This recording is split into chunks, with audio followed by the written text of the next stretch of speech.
Dito, una, sinabi ni Justice Committee Chairperson Luistro na pag hindi nag-cooperate ang mga bank officials sa kanilang pagpapatawag, pwede niya itong ipasite in contempt at makukulong sila.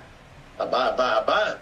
Mukhang nakalimutan niya, attorney, na may tinatawag na bank secrecy law at sinundan pa ng isa sa maingay din pero abogado din ito, attorney, kagaya ninyo. Nagulat na ako nang sinabi ni Terry Ridon ng Saro Bicol na ipapasagpi na din ang mga law firm at mga lawyers na tumulong sa pagbubuo ng SALN and other documents ni Vice President Sara Duterte. Kaya napareact ng todo si Congressman Rufus Rodriguez. Attorney, please help us, ang taong bayan, na maunawaan kung bakit ito ay napakadelikado na mga hakbang, hindi lamang abuso, kundi ito ay dapat maibulgar sa taong bayan. Tama ka, Eric. Nakakita ka na ba ng kaso na sinasabi na yung abogado?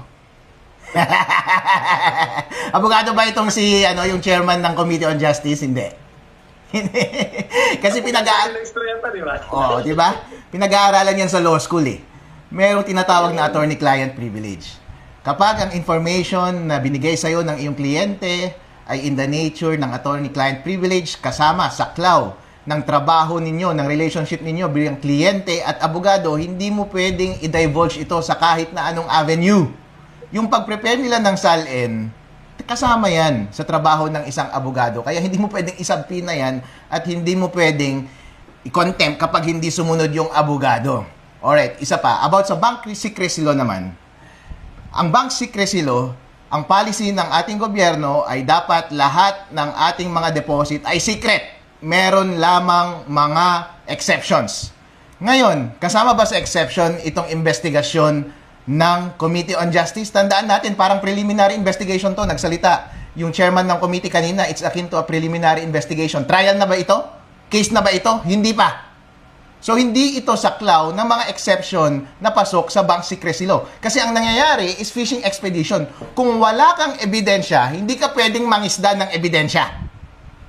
Ngayon, ang ginagawa nila, halata naman yung mga complaint ay walang mga substantive evidence, walang ang ultimate facts. Therefore, hindi mo pwedeng gamitin yung subpoena power mo para maghanap ng ebidensya at mag-establish ng case laban kay Sara Duterte. Ngayon, balikan natin kung ano ba talaga yung mga steps ng impeachment proceedings. Merong tatlong steps na dapat pagbotohan ng members ng committee sa Committee on Justice. Una, kailangan nilang pagbotohan yung sufficiency in form. Pangalawa, sufficiency in substance. Pangatlo, kung merong probable cause na merong sufficient grounds para mag-recommend sila ng maayos na report, favorable report for impeachment. Tapos na yung sufficiency in form, nagpasa na. Tapos na rin yung sufficiency in substance, nagboto na sila, naipasa na nila. Pero meron akong reklamo dyan, sufficiency in substance. Kung babasahin ninyo doon sa rules ng impeachment, ang ibig sabihin ng sufficiency in substance, dapat may sapat na alegasyon doon sa complaint para mag-establish na impeachable yung offense. Anong ibig sabihin? Nandun mismo, doon sa rules ng House, nakalagay doon, para sufficient yung allegation, dapat mag-state ka ng ultimate facts. Yung ganitong rule ay bago ba para sa mga abogado? Hindi.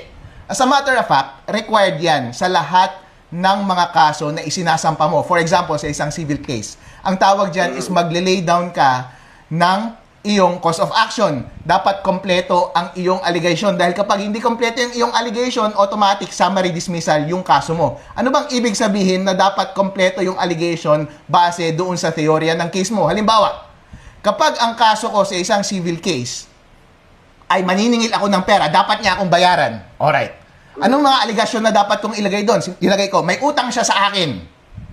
Pangalawa, ang deadline ng utang niya sa akin, hindi ko sinabi na may deadline yung utang. May utang siya sa akin, dapat magbayad siya.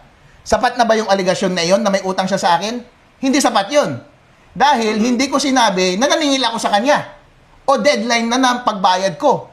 Malay mo, ang deadline pala ng pagbayad ng utang ay next year pa. Therefore, hindi mo na-establish yung cause of action mo. Ganon din sa mga criminal case.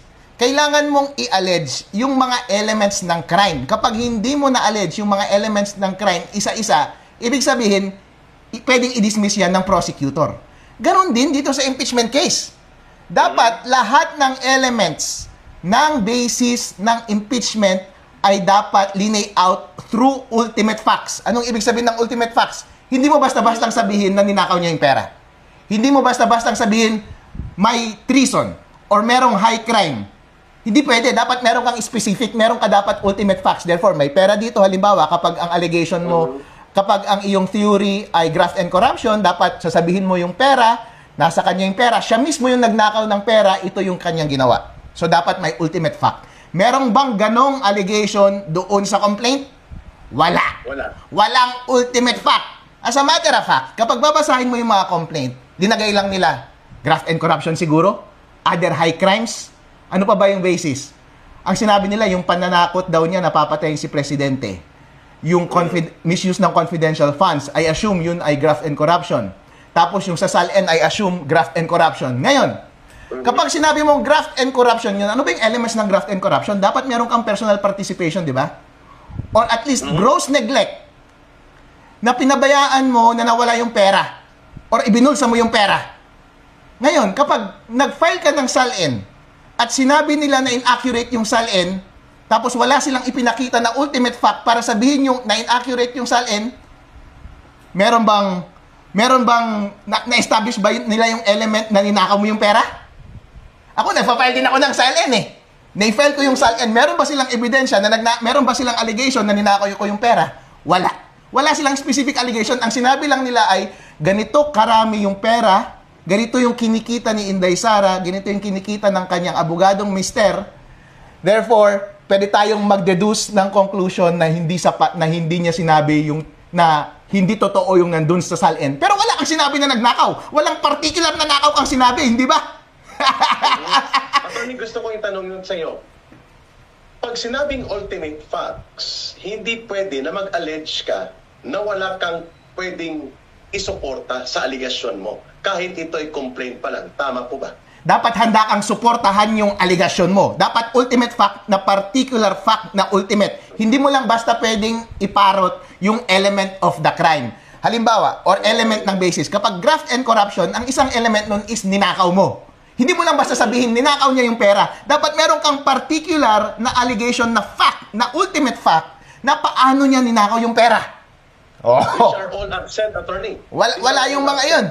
Ganon din sa high crimes na sinasabi nila. Nung tinakot daw niya, napapatayin si Bongbong Marcos kapag pinatay si VP Sara, sinabi high crimes daw yun. So paano naging crime yun? Una, kailangan mo munang ma-establish na crime yung ginawa niya. Crime ba yung ginawa niya? Hindi. Bakit? Conditional eh. Pangalawa, kung nagkontrata siya ng murder, conspiracy to commit murder. Crime ba ang conspiracy to commit murder? Hindi pa nagawa yung murder, ha? Conspiracy to commit murder. In the worst case, i-assume natin na worst case, crime ba ang conspiracy to commit murder? Hindi krimen ang conspiracy to commit murder. Ang conspiracy lang sa ating mga batas na krimen ay yung conspiracy to commit treason, insurrection, yung mga kudeta, yung mga ganong bagay. Pero meron bang ganon? Wala. Kasi nga, papatayin mo yung presidente. Patay na rin si Sara. Bakit siya mag-i-incite ng ganon, di ba? Ang sinabi lang naman niya, conditional, kapag namatay ako, mamamatay sila. Ibig sabihin, at worst, yun ay conspiracy. Kapag totoong may kontrata, conspiracy to commit murder. And that is not a crime. Therefore, it's not a crime.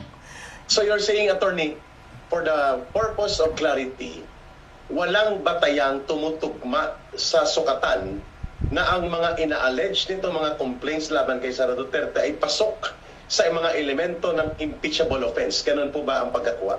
Hindi pasok sa mga elemento ng impeachable offense. Therefore, hindi dapat siya papasa sa test ng sufficient in substance. Dahil yung sufficiency in substance ay defined mismo ng House Rules na dapat ultimate facts at ibig sabihin yung sapat dapat yung allegation para ma-meet yung elements ng grounds for impeachment. Ang opinion ko dito, pwede nga akong magsampay doon sa Supreme Court ng grave abuse doon sa members na committee na nagboto para ipasa yung sufficiency in substance na question. Bakit? Kasi dapat nilang isipin, technical yan eh. That's a legal question eh. Ang legal question is, na-cite mo ba, na-identify mo ba yung basis ng impeachment? Na-i-layout mo ba yung element ng basis mo ng impeachment? Meron ka bang ultimate facts para doon sa basis mo ng impeachment? Kapag hindi mo na-allege lahat ng elements ng crime through ultimate facts, that's kapag at bumoto ka na ipasa yung sufficiency in substance question ng impeachment complaint, that's a grave abuse of discretion at pwedeng inalify. Tandaan natin, doon sa Duterte case against House of Representatives, sabi ng Supreme Court, at all stages ng impeachment, kasama na doon sa proceedings ng Committee on Justice, dapat mo obserbahan yung due process. Kasama sa due process na dapat mo obserbahan yung lahat ng practice ng legalist, lahat ng legal procedures. So, ibig sabihin, kapag dapat sinabi na kompleto yung allegation, dapat kompleto yung allegation at yun dapat yung basis mo para magboto ng yes or no. Kapag hindi nila sinunod, yung due process requirement na yun, pwedeng grave abuse of discretion yun at ipasa sa korte, inalify yung boto ng Committee on Justice on that second question. Maganda yung pinupunto mo, attorney. Kasi parang nauulit ang kanilang abusong ginawa